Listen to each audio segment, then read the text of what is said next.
Alright, so this is just a continued version of 8.2. So in 8.2, we learned what Pythagorean theorem was. So Pythagorean theorem states that if you have a right triangle, if it is a right triangle,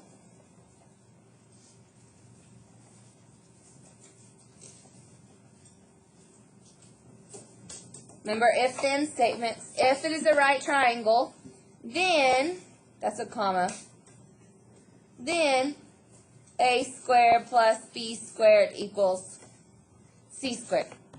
That's Pythagorean theorem. If we know it's a right triangle, we can say that a squared plus b squared is equal to c squared. No question. The converse of the Pythagorean theorem, remember converse is when you switch the if-then statement?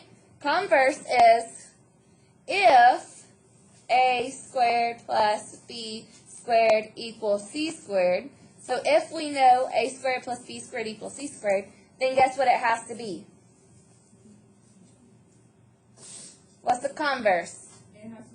It has to be a right angle. Good. So if a squared plus b squared equals c squared, comma, then it is a right triangle.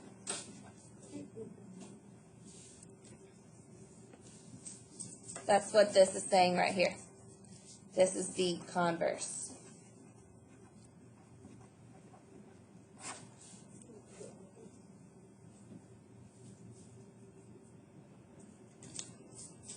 Okay, so this is the big idea of this lesson. If a squared plus b squared equals c squared, then it's a right triangle. Okay, we know that one. The only two that are new are these two. If a squared plus b squared is greater than c squared, then it's an acute triangle. Acute means what? Smaller than 90 degrees. So if a squared plus b squared is greater than the 1c squared, it's acute.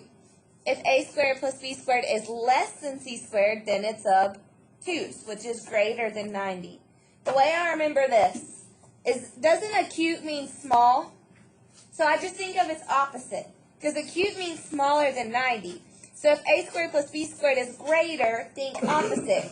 We usually think of obtuse, but in this case we think of opposite, which gives us acute. A squared plus b squared is less than c squared. Less than is usually acute, right? Because it's smaller. But if we're going to think of it in opposites, then what's opposite of acute? Obtuse. That's all this lesson is.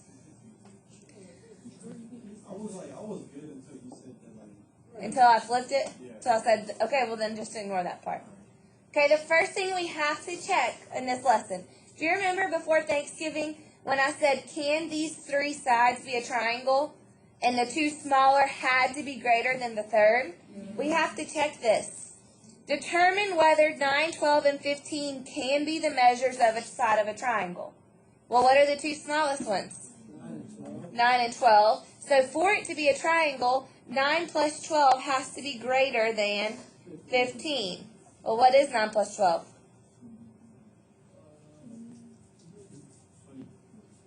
21. Is 21 greater than 15? Yes. So this is a triangle. That was step 1. So if so, yes, it can be a triangle. If so, classify the triangle as acute, right, or obtuse. Now, this is what you can't do. You can't say, well, 21 is greater than 15, because this was just regular, right? These is just the sides of a triangle. To find acute, right, or obtuse, I have to square them. So I have to do 9 squared plus 12 squared. This is what I'm finding. 15 squared. Seriously? What's 9 squared? Huh? 81. 12 squared? 15 squared? What, Angel? Yep. I'm leaving this blank here because I don't know what the sign is. That's what I'm finding. What is 81 plus 144?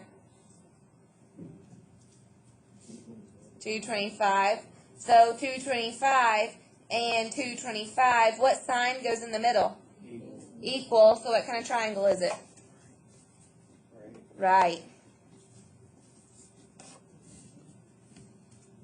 Okay, try the next one.